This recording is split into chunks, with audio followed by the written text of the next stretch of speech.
교회가 휴거됐어요. 하나님의 복음을 전하고 맡은 하나님의 진리의 청지기인 교회가 이 땅에서 사라졌습니다. 그러면 참된 교회는 사라진 거예요. 그런데 여전히 교회라고 불리는 곳이 남아있어요. 거듭나지 않은 무리들입니다. 교회가 이제 휴거가 됐어요. 그러면서 하나님 속에 감추었던 비밀의 경륜인 교회가 완성돼서 이제 이 땅에서 이제 휴거가 됐습니다. 그러면요, 하나님의 경륜적인 입장에서 보면 교회의 경륜으로 인해서 구약의 경륜이 단절되어 있었죠. 그렇죠? 근데 구약하고 이 7년 환란기하고 천년왕국은 구약적입니다. 유태적이에요. 성격이요. 그래서 구약 성경에 말씀하고 있는 것들이 그대로 이어지게 됩니다. 7년 환란기는 사실은 온 땅에 임하는 환란의 때이지만 창세 이전에도 없었고 이후에도 없는 이 창세 이후 전무후무한 이런 큰 환란의 때지만은 그 성격상으로 보면 유태적이다 말할 수 있어요. 그래서 에레미야 30장 7절에 보게 되면은 야곱의 환란의 때라고 말씀합니다. 불신 이스라엘을 하나님이 집중적으로 다루시는 때예요. 그것이 이스라엘이라고 하는 그 작은 그릇을 흘러넘쳐서 열방 속으로 흘러나가는 거예요. 먼 지구 끝까지 미치게 되는 것입니다. 온 땅에 거하는 모든 사람들에게 미치는 거예요. 이 환란이에요. 어떤 사람들은 이 환란이라고 하는 말이 타락 이후에 계속해서 인간사에 환란이 있어 왔다. 그 환란과 똑같은 거다. 그래서 교회는 환란을 통과해서 결국은 휴거된다.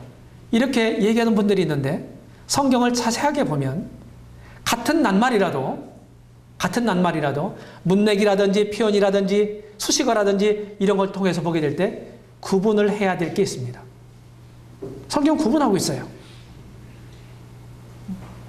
창세 이후로 전무후무한 환란이다. 큰 환란이다. 온 땅에 임하는 환란이다. 환란이 전 세계적으로 동시에 일어난 적은 없어요. 인간사에 환란이 계속 있어 왔지만 지금도 있잖아요. 그렇죠? 너희가 세상에서 환란을 당하나 담대하라. 내가 세상을 이겼다고 주님이 말씀하셨고, 사도 바울은 사도행전 13장에서 너희가 하나님 나라에 들어가기 위해서는 환란을 겪어야 할 것이니라. 이렇게 하면서 제자들을 위로했습니다. 그런 환란은 일반적인 환란이에요.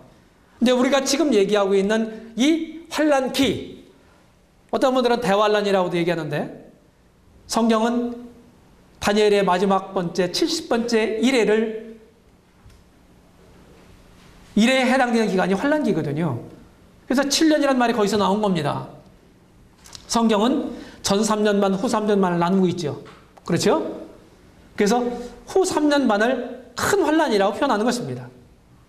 그래서 저는요, 용어를요, 정리를 했어요. 후 3년 반을 대환란이라고 부르고 있고 7년 전체를 그냥 환란기라고 부릅니다. 어떤 분들은 환란 시대라고도 부르는데 시대라고 부르기에는 너무 짧은 기간이다.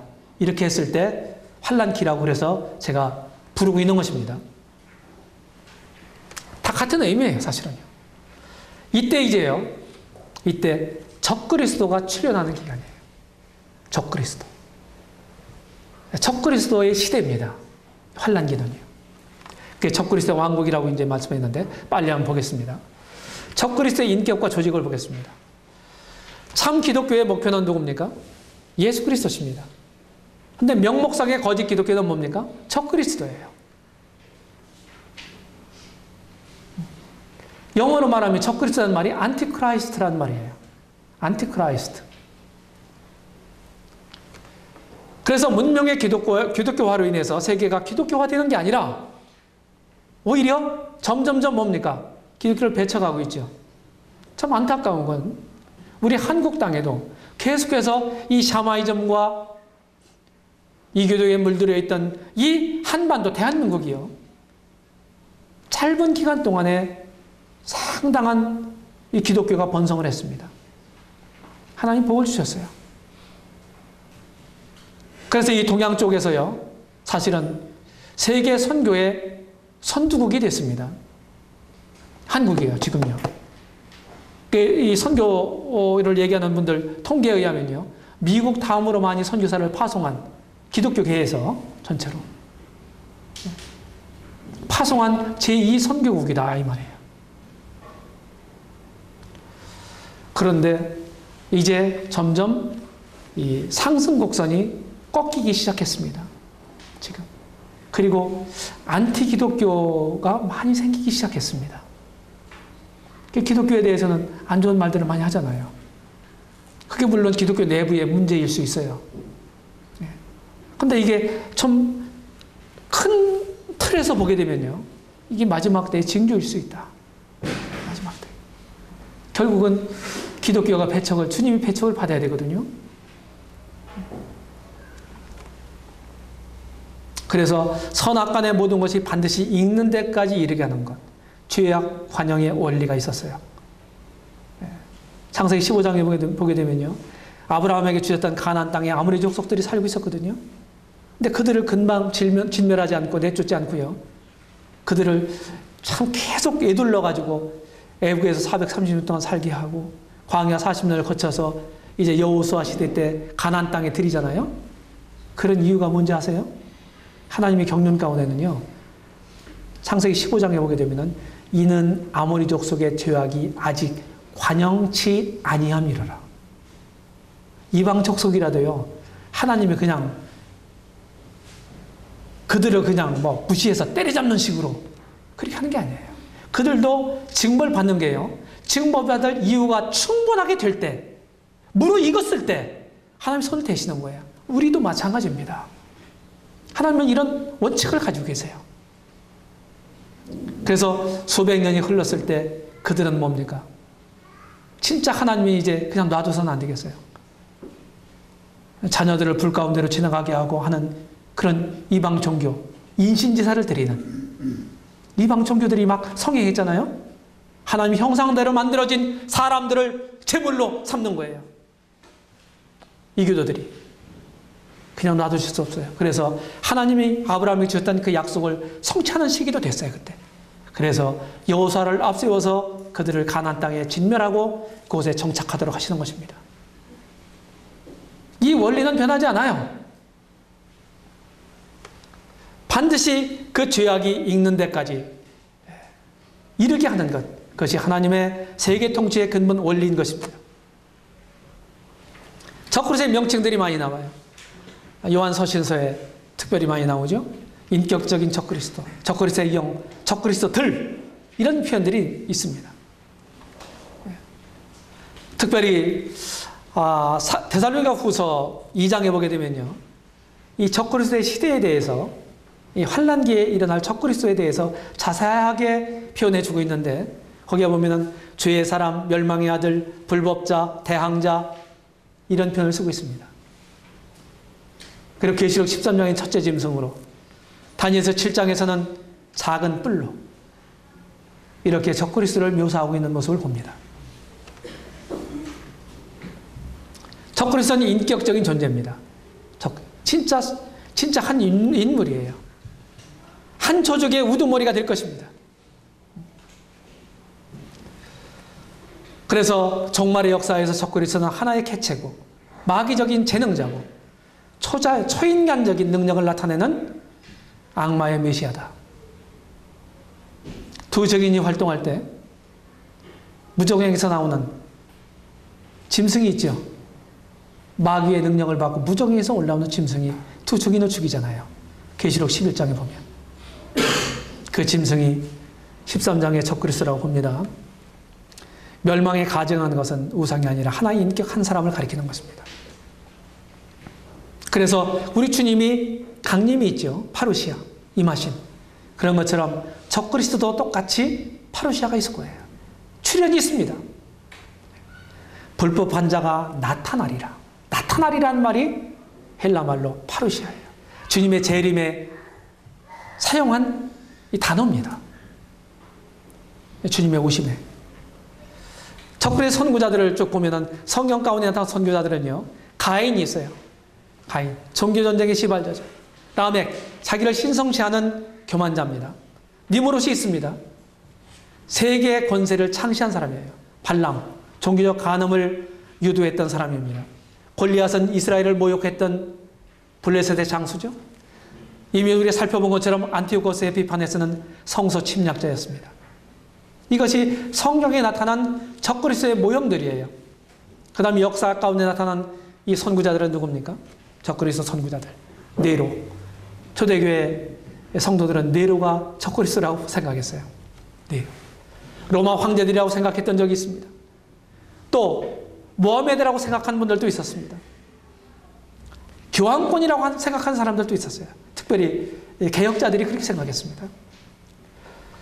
또 나폴레옹이, 세계 정복자인 나폴레옹이 그랬다고, 적그리스도라고 생각했던 사람들이 있었어요. 그런데 사실은 그들은 선구자일 뿐이었습니다. 적그리스도는요, 세 인격을 가진 존재예요. 적그리스도. 용, 마귀죠. 그리고 짐승, 적그리스도. 그리고 거짓 선지자, 예언. 둘째 짐승이죠. 세 도시 주목해 보시기 바랍니다. 예루살렘과 바벨론과 로마입니다. 세 가지 원리는 정치적, 경제적, 종교적 세계의 통일체를 가지고 있습니다. 마귀적 권위로서의 용이 있고, 정치적 권위로서의 적그리스도, 짐승이 있고요. 종교적 권위로서의 거짓 선자가 있어요. 계시록 잘 공부하셨죠? 13장에 보게 되면 바다에서 나온 첫째 짐승이 있고 땅에서 나온 둘째 짐승이 있죠. 서로 상호 협력적인 존재인데요. 첫째 짐승이 적그리스도로 봅니다. 둘째 짐승은 적그리스도를 이렇게 세우면서 비유하면서 적그리스도를 돕는 거짓 선자예요. 인격적인 삼위일체성. 사단은 반성보입니다. 하나님은 삼위일체 하나님이시죠. 마귀도 이것을 모방해요. 그래서 마귀는 어떤 존재입니까? 거짓의 아비입니다. 가장의 명수예요. 그래서 하나님 어떠함을 이렇게 모방합니다. 하나님의 왕국이 능하면 마귀의 나라가 있어요. 사단의 나라가 있다고요. 주님이 성령을 힘입어서 귀신을 쫓아내니까요. 바리새인들이 저가 귀신의 왕 바알세불을 힘입어서 귀신을 쫓아낸다. 이랬어요. 그때 주님이 성령을 해방하는 죄에 대해서 말씀하십니다. 인자를 해방하는 자는 사심을 받되 성령을 해방하는 죄는 사심을 받지 못한다. 그리고 뭐라고 말씀하십니까? 마귀가 자기에게 속한 귀신을 쫓아낸다면 자기 나라 사람들끼리 서로 싸우는 거 아니냐? 그러면 그 나라가 어떻게 서겠냐? 마귀의 왕국이 있다고 하는 사실을 말씀하셨어요. 계시록 12장 9절에 보게 되면 이 사단을 옛뱀, 곧 용이요 마귀요 사단이라 불리는 온 천하를 꿰는 자라고 말하고 있습니다. 그 다음에 반성자 안티크라이스트가 있어요. 적그리스도. 우리 주님은 하늘로부터 왔죠. 적그리스도는 어디로부터 올라옵니까? 조금 아까 말씀드린 것처럼 계시록 11장 7절에 보게 되면 무저갱으로부터 올라와요. 무저갱은 어디입니까? 악령들을 가두는 처소입니다. 적그리스도는 어떻게 옵니까? 그리스도는 아버지의 이름으로 오셨지만은 그런데 배척을 받았잖아요. 영접지 않았잖아요. 적그리스도는 자기 이름으로 와요. 요한복음 5장 43절. 자기 이름으로 오지만 사람들이 영접하리라. 우리 주님이 직접 말씀하셨어요. 주님은 거룩한 분이신데 진리를 나타내시는데 적그리스도는 불법한 자고 거짓을 나타냅니다. 우리 주님은 경건의 비밀인데 적그리스도는 불법의 비밀입니다. 우리 주님은 팔레스틴에서 3년 반 동안 공생애를 보내셨죠? 그런데요, 적그리스도는요, 후 3년 반, 3년 반을 그 팔레스틴 지역에서 이제 활동을 합니다. 3년 반 동안 세상을 다스려요. 우리 주님은 부활하셨잖아요. 그런데 적그리스도도요, 거의 죽게 됐다가 상처가 나은 자니라. 이런 표현이 있어요. 실제 죽지는 않았지만요, 거반 죽게 됐다가 다시 살아나는, 고침을 받는 이런 모습을 통해서 우리 주님의 어떤 모습을 지금 모방하고 있는 것입니다. 철저하게 주님을 모방하죠. 그래서 사람들을 속입니다. 결국 적그리스도는요, 우리 주님은 사람들을 영생으로 인도했지만 적그리스도는 사람들을 어디로 인도해요? 멸망으로 인도합니다. 우리 주님은 하늘에 오르셨지만 적그리스도는 결국 어디로? 불못으로 떨어지게 됩니다. 그러니까 계시록 19장 20절에 불못에 던짐을 받고 20장 10절에 보게 되면 마귀를 집어넣는 그 기록이 있으면서 거기에 짐승과 선지자도 거짓 선지자도 거기 있다고 말씀하시고 있습니다. 그 다음에 반성령은 누굽니까? 거짓 선지자예요. 땅에서 나온 둘째 짐승입니다. 거짓 예언자예요. 성령의 모방자입니다. 그는 계시록 13장을 우리가 주밀하게 보게 되면 적그리스도를 영원롭게 합니다. 짐승의 우상에게 생기도 줘요. 이적도 베풀어요. 짐승의 표로 사람들의 인을 칩니다. 우리 주님은 성령의 인으로 인을 쳤지만 적그리스도의 짐승의 표로 인을 치던 거예요. 그 다음에 문화적 삼위일체성을 가지고 있어요. 정치적 세계 통일체를 가지고 있습니다. 지금 컴퓨터가 많이 발달되어 있죠? 인터넷이 발달되어 있죠? IT 산업이 굉장히 지금 고도로 발달되어 있습니다. 많은 문명의 발명품들이 사용되고 있어요. 그런 모든 것들을 적그리스도가 사용할 것입니다. 그래서 그런 것들을 통해서 자기가 통제하고 자기 마음대로 이제 하기 위해서 분명히 문명의 이기들을 오용하게 될 것입니다. 정치적 세계 통일체는요, 여기 보면은 계시록 13장 1절에 보게 되면은 모습은 표범과 같고 발은 곰과 같고 입은 사자와 같고 전체적으로는 괴물의 모습을 묘사하고 있어요. 그게 뭡니까? 어제 다니엘서 7장을 봤지 않습니까? 이방 4대 제국에 대해서 말하고 있는 거예요. 그렇죠? 머릿수가 몇 개입니까? 지금 7개라고 말하고 있거든요. 계시록 13장에 보게 되면 사자는 뭐였어요? 바빌론 나타난 머리가 하나였어요. 곰도 하나였어요. 표범은 4개였습니다. 괴물도 하나였어요. 합하면 몇 개입니까? 7개예요. 뿔은 몇 개였습니까? 사자 하나도 없었고 곰도 없었고 표범도 없었고 괴물이 10개였습니다.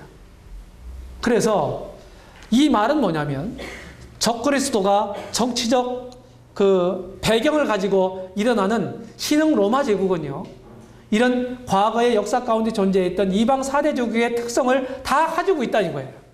다 가지고 있다.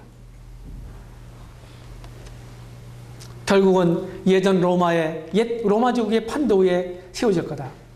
그렇게 이제 학자들은 봅니다. 상업적 세계 통일체도 갖게 될 거예요. 모든 것들을 다 통제할 겁니다. 이제 뭐 신용카드도 필요 없을 거예요.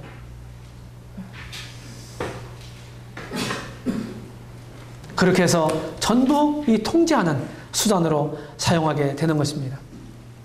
종교적 세계 통일체도 갖게 될 거예요. 적그리스도가 자기를 신격합니다.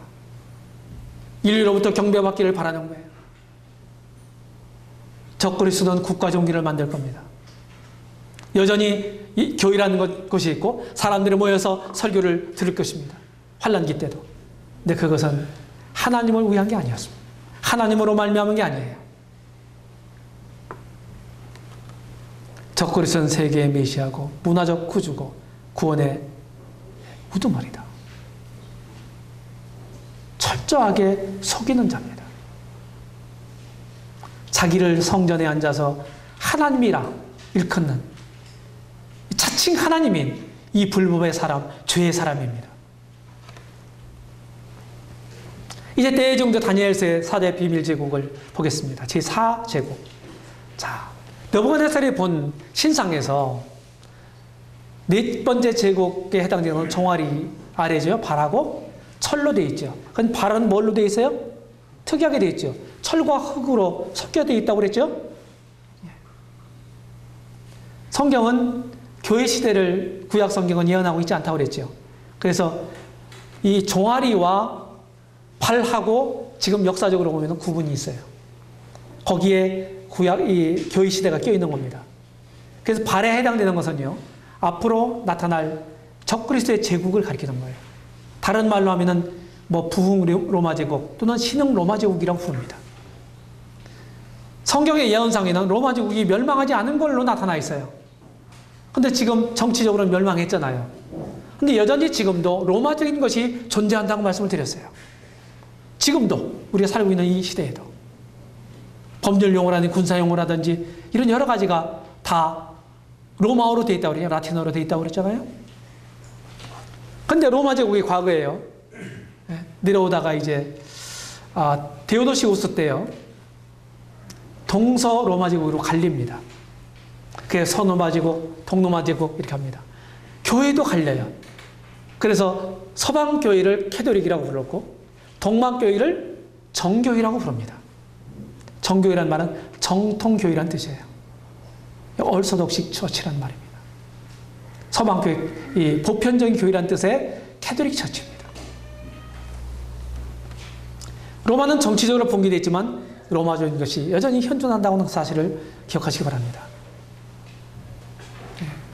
지금 캐톨릭이 좀 엊그제도 이렇게 쭉 다녀보니까요. 뭐 아시아에서 가장 큰 성당도 봤고요. 동마다 있어요. 성당이에요. 캐톨릭 성당이에요. 아주 건물도 잘 집니다. 청주에도 막 계속 져요. 동마다. 이것도 마지막 때의 징조의 하나라고 저는 봅니다. 로마 시내 안에 바티칸이 있죠? 교황청이 있는. 바티칸은 종교적 세력 이전의 정치적 세력입니다. 대사도 파견되죠? 맞죠? 아마 이 환란기 때 큰 몫을 하게 되리라고 생각합니다. 로마가 붕괴된 후에도 강력한 역사적 세력이 쉬지 않고 움직이고 있습니다. 넷째 제국에 대한 모든 성경의 예언의 중심과 비중은 미래에 놓여있다. 휴거된 다음에 7년 환란기 때 있을 거다. 10발가락과 10뿔이 해당됩니다. 그래서 메소포타미아 바빌론으로부터 이라크 쪽 그쪽에서부터 바벨이 니무르스에 의해 세워졌죠. 느부갓네살에 의해서 바빌론 제국이 세워졌죠. 멸망했어요. 근데 바빌론적인 것이 계속해서 있다가 버가모로 그 사상이 옮겨졌다가 버가모 거기는 사단의 우위가 있는 데라고 주님 말씀하셨어요. 그것이 버가모 왕국이 주전 133년에 로마 제국에 합병됩니다. 그러면서 그것이 어디로 가요? 로마로 옮겨갑니다. 지금 로마에 있어요. 바벨론적인 것이. 시대에 많은 징조들이 있어요. 통신수단이 급속하게 발전하고 있죠. 맞아요? 뭐 세계 상업은 뭡니까? 그전에는 나만 잘하면 되는데 지금은 나만 잘해서 안 되죠. 그렇죠? 글로벌 경제라는 말이 있지 않습니까? 다 하나가 됐어요. 어느 나라에서 잘못하면 세계 경제가 휘청휘청합니다. 해결의 빌미가 없어요. 사람들의 경제가 어렵다. 내일이 더 나아질 거라고 사람들이 소망하고 어떤 선거를 하게 되면은 경제를 얼마나 잘 좋게 할 사람인가 먼저 보는 것입니다. 우리 기대지요. 저는 성경 예언을 쭉 볼 때요. 더 좋아지리라는 기대를 갖지 않습니다.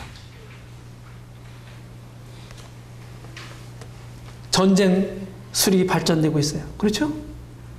북한에서 핵무기를 개발했고 그것을 막 사용한다고 위협을 하고 있습니다. 미사일 실험을 계속하고 있어요. 미사일에다가 그 핵단들을 장착해서 멀리 보내는 것입니다. 그래서 자국을 이렇게 안위하기 위해서, 지키기 위해서. 그런데 그것이 세계 사람들의 위협이 되고 있잖아요. 그러니까 문제가 되는 거예요. 국제적으로.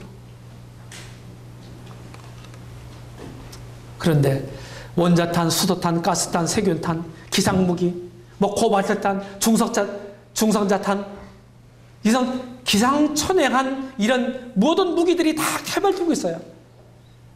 원자폭탄은 딱 한 번 사용됐어요. 일본에. 나가사키와 히로시마에. 제가 히로시마에 가본 적이 있어요. 거기 그 공원을 만들어 놓고서 지금도 보존하고 있더라고요. 폐허가 된 그곳에. 비참합니다. 사람들이 개발해 놓은 건요. 언제든지 반드시 사용된다. 환란 기간 동안에 일어날 아마겟돈 전쟁 때 아마 이 원자폭탄이 사용되지 않겠나. 이런 아주 기상천외한 무기들이 사용되지 않겠나. 그래서 성경에 보니까요, 조심스러운 얘기지만은 거의 절반이 죽더라고요. 거의 절반이 죽어요. 어떻게 하니까 4분의 1이 죽고, 어떻게 하니까 3분의 1이 죽고. 그게 지구상의 인구가 3분의 1이, 2분의 1이 죽어요. 이게 무슨 말이에요? 네가 안 죽으면 내가 죽는 거야. 환란기 때. 아주 무서운 시대입니다.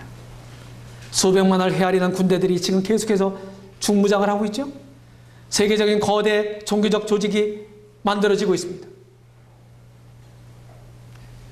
결국은 이스라엘과 적그리스도가 한 일해 동안 언약을 굳게 챙길 겁니다.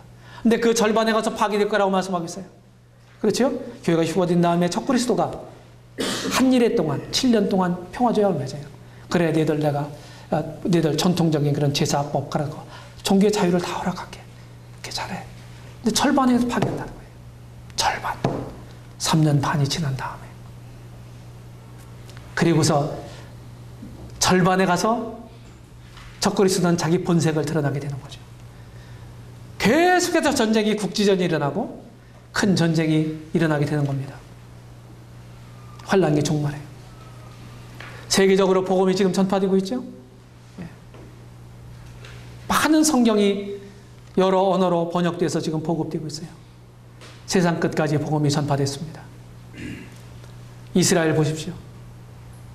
AD 70년에 멸망한 다음에 그들이 국가적인 회복이 전혀 불가능하다고 사람들이 회의를 하고 있을 때 2차 세계대전이 끝난 3년 후에 1948년 5월 14일 날 극적으로 독립을 합니다. 그러니까 주변 아랍 국가들이 벌떼처럼 일어났어요. 저 지중해에 밀어넣자, 저 사람들을. 유태인들을. 그런데요, 큰 전쟁을 서너 차례 치렀는데 다 승리했습니다. 그들은 교묘하게 안식일을 이용해가지고 쳐들어왔어요. 속죄일 날. 그때 뭘 할 수가 없었어. 총을 들 수가 없었어. 고스란히 당하고 있다가 그날이 지나자마자 반격을 가해서 승리를 합니다. 이런 것들이 우리가 가지고 있는 역사예요. 너희가 무화과 나무의 비유를 배우라. 싹이 나고 가지에서 싹이 나면 여름이 가까운 줄을 아나니. 말씀하셨죠? 말세에 성경에 예언된 이런 모든 문자적인 것들이 그대로 이루어질 거예요. 정치적인 상태는 동양이 각성할 거라고 그랬습니다. 귀신들이요, 더러운 귀신들이 왕들을 이렇게 미혹해가지고 아마겟돈이라고 하는 곳에 모은다고 그랬습니다. 동방 왕들을요. 동쪽이 지금 각성하고 있어요. 2차 대전의 패전국인 일본이 지금 세계 경제 3위국입니다. 지금 현재는. 오랫동안 미국 다음에 제2위국이었어요. 중국한테 내줬죠? 얼마 전에. 동족 상쟁의 이런 비극을 맞은 이런 대한민국이요. 이 작은 나라가, 부전자원도 없는 이 나라가요. 세계 경제 10대 경제 대국이 됐습니다. 중국, 잠자는 호랑이가 지금 깨어났어요. 경쟁이 각성하고 있어요. 경제적인 상태는 무엇입니까? 빈부간의 긴장이 계속 있어요. 지금 중산층이 무너진다고 하는 말이 있죠? 그렇죠?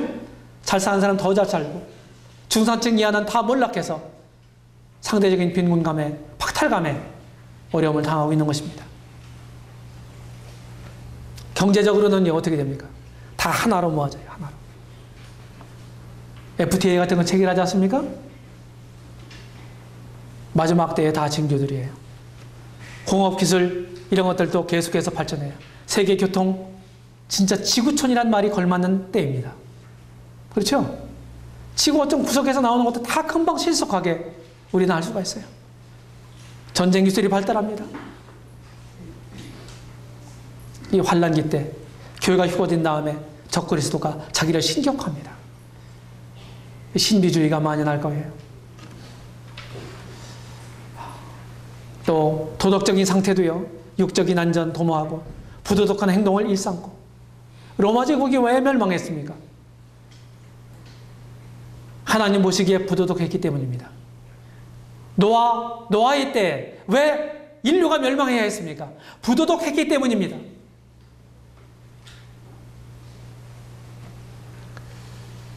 지진이 계속 일어나고 있고요. 스촨성에서 엄청난 지진이 또 일어났죠? 자연재앙이 계속해서 발생합니다. 태양과 달과 별들의 기승조가 있습니다. 이런 일들이 지금 계속 일어나고 있고, 이제 언제든지 휴거는 이루어질 수 있는 때입니다. 주님 맞을 준비를 해야 돼요. 적그리스에게 내리는 심판을 빨리 보고 마치겠습니다. 환란기. 심판의 공포는 땅을 진동합니다. 특별히 유대 땅을 흔들 것입니다. 일정한 환란의 때입니다. 이 환란기는요.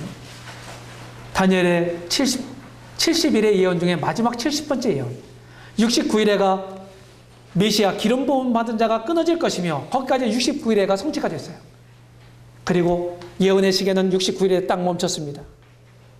그리고 교회가 휴거되면 이제 제70일의 마지막을 향해서 성취를 위해서 째깍째깍 움직일 거예요. 예언의 시계가. 재앙은 아주 극심합니다. 계시록 6장서부터 쭉 보십시오. 16장까지. 7인의 심판, 7 나팔의 심판, 7 대접의 심판이 계속 땅에 퍼부어집니다. 무시무시하죠? 예루살렘이 멸망할 것이고 큰 도성 바벨론도 멸망할 것입니다. 이게 계시록 17장, 18장에 기록되어 있잖아요. 그때 주님이 나타나세요. 하늘이 열리고 인자의 징조가 나타납니다. 천군을 대동하고 백마를 타고 주님이 오실 것입니다. 그의 입에서 예리한 검이 나오게 될 것입니다. 주님이 친히 하나님의 진노의 포도주 즙틀을 밟을 것입니다. 철장을 가지고 다스리시고 피 뿌리는 옷을 입고 오시고 다장마당에서 매질하는 이런 자로서 하나님의 심판의 낫으로 추수하는 자로서 이한 낫을 가졌더라. 예리한 낫을 가졌더라. 사람들은 암열과 토굴에 숨지만 피할 곳을 없습니다. 성천하신 일에 처음으로 나타나세요. 모든 눈이 볼 것입니다. 모든 입이 유구무원이 될 것입니다. 모든 입이 예수님을 주님이라고 시인하지 않을 수가 없을 것입니다.